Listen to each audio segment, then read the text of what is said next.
Hey everybody, TGIF. It's Friday morning. Oh, it's lovely, lovely, lovely.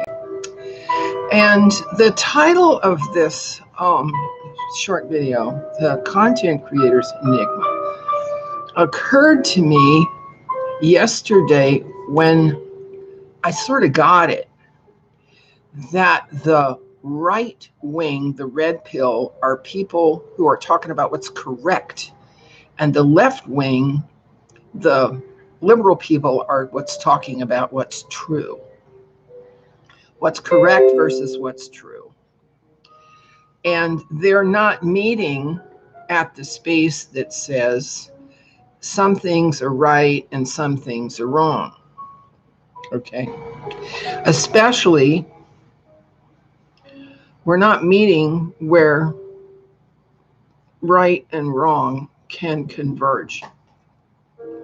Now, I've been a content creator since about 1998, after Mama died, after I had my little adventure out on the West Coast and went back to DC and moved in with an attorney on Capitol Hill on East Fifth Street. And I was creating content there, a little newsletter that I called Just Now. And I hand produced it and printed it out and took it around to the representatives and the senators on Capitol Hill. I did that for about a year. I really enjoyed doing that. I really enjoyed, being in the Capitol and listening to what was going on. And that was during the Clinton administration. And I didn't have custody of my son, but I did get to have him on weekends. And so I used to take him to the Foundry Methodist Church on 16th Street with the Clinton party and all of their Secret Service. And he loved to go there and be with the Secret Service. He thought that was really cool. And he was at 12, which was, 1998. He was 6'2". Okay, so he blended right in with the Secret Service. And he didn't care much about the service, but he liked the Secret Service. Okay.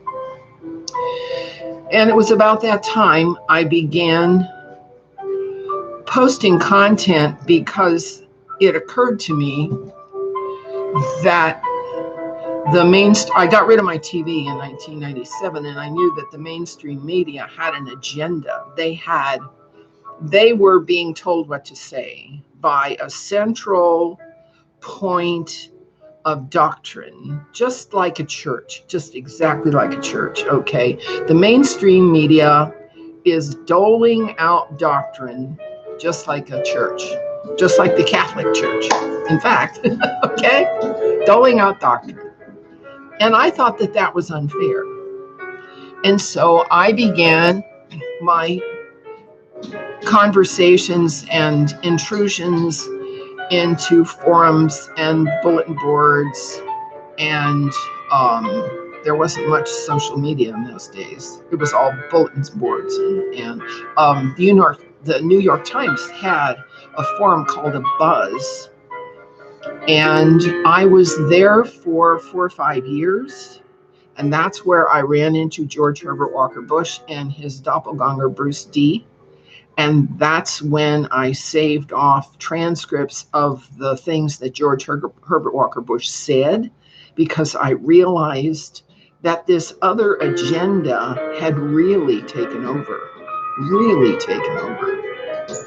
And that kept me going, right? What's this other agenda? I'm still trying to figure it out.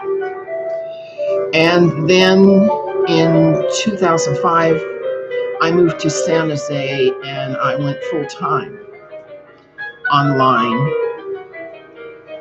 trying to make sense and trying to research what is this other agenda that just did not come clear. I don't care who you talk to. And let's see, I was on Freedom Crow's forum for about 10 years. I made some friends there. And let's see, there were some other forums that I got on, was pretty well known on. And what I did was state what is correct. What is correct?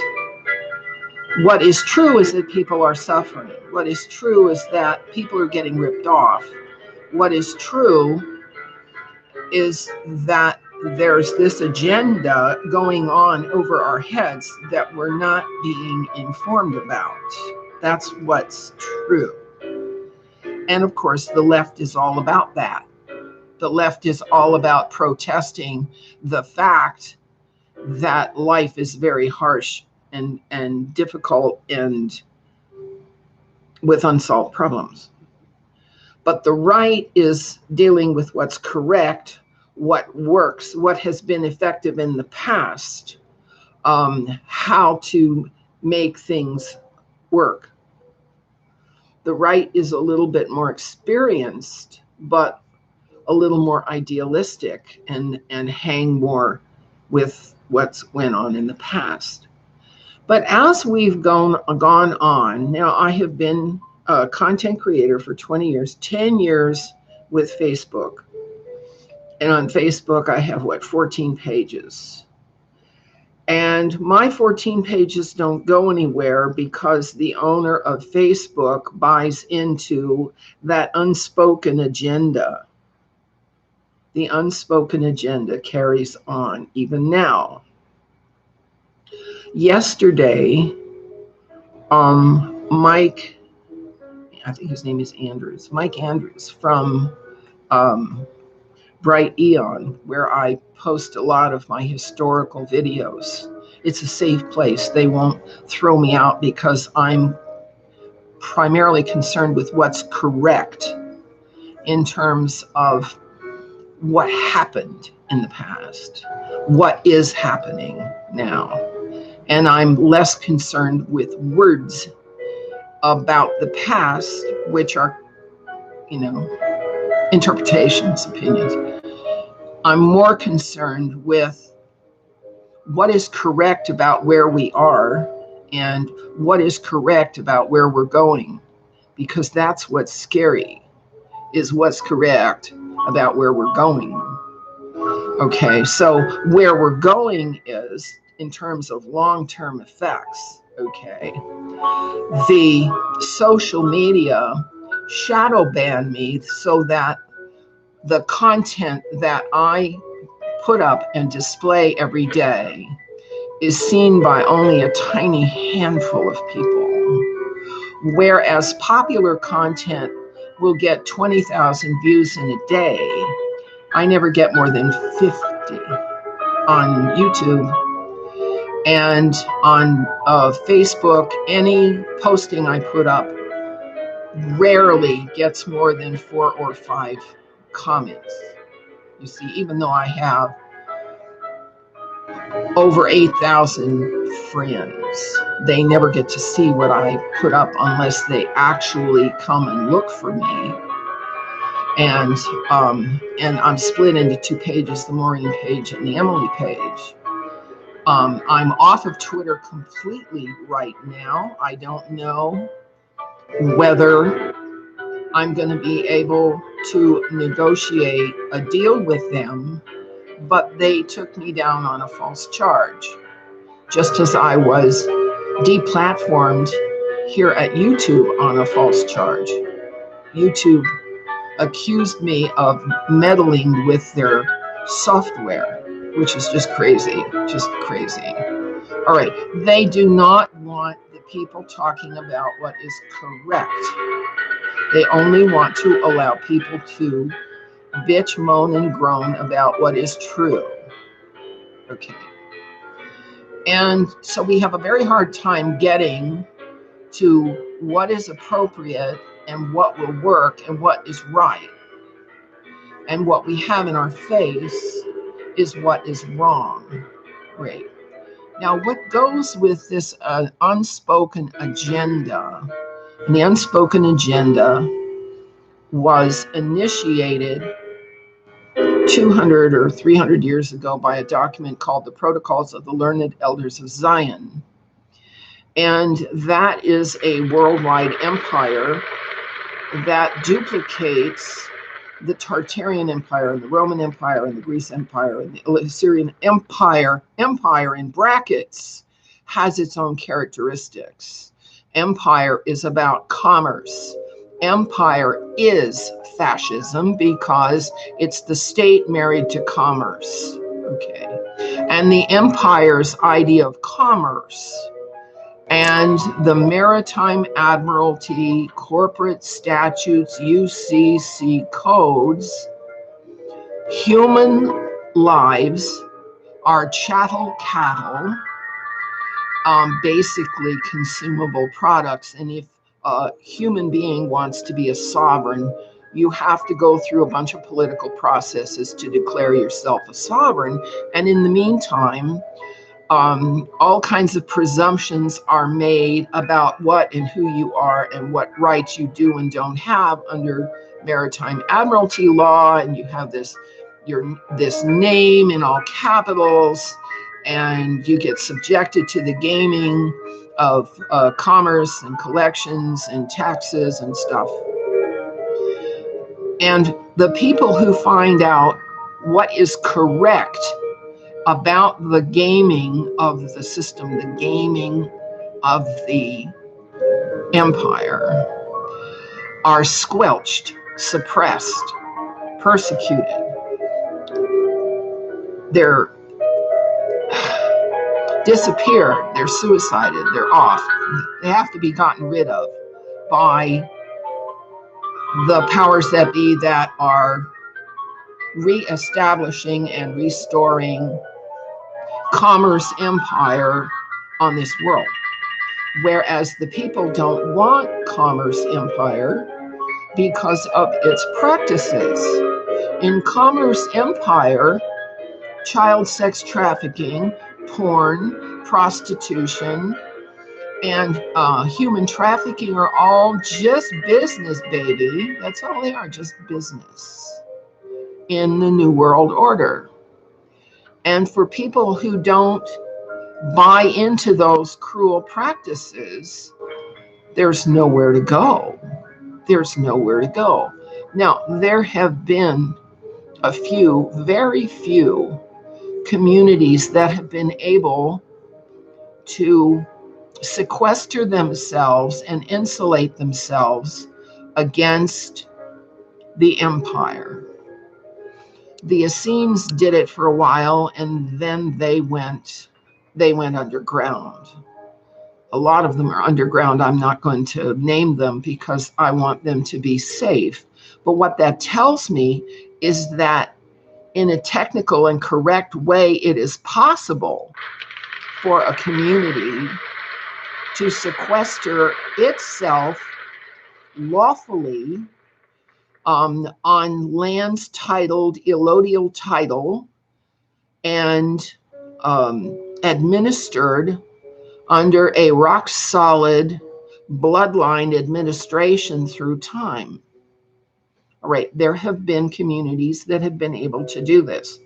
Very few, very few. Now, I don't know whether the people are going to win this or whether the empire is going to win the battle but lose the war to another reset, because what those of us who are looking for what's correct have discovered is that because of the prophecy in Genesis 3:15, there has been reset after reset. It wasn't just the flood of Noah's day and Sodom and Gomorrah and Jericho. And, there have been resets. There were 2 resets in the 19th century in 1812, and then again in 1847. And then there were the orphan trains, and then there were the empty cities. Okay. And we're left with a lot of the architecture of the previous Tartarian Empire that the powers that be never even speak to. All right, that's how wide the gap is between what is correct versus what is true. All right. So what am I suggesting to you? Well, we don't know how this is going to turn out in the short run. So we'll just leave it there. It's a good idea to know the difference between what's correct and what's true. What's correct is how things have been set up. And what's true is the outcome and the effect and the results of how things were set up. All right. And the media does not want how things were set up to be spoken about. They only want to divide over the bad results of what's true, because the media is bent on dividing us. Now, in creating content, what I strive to do, and I don't always succeed, is to present a positive idea, a way, a path, way to go from here. And there's only one thing I want you to notice out of this video, if you've been patient enough to sit by and listen to the whole thing. The people on the left are complaining about what's bad, okay? And the people in the church, some of the people in the church are complaining about what's bad. But I want you to notice the teachings of Jesus Christ. He didn't complain about what was bad.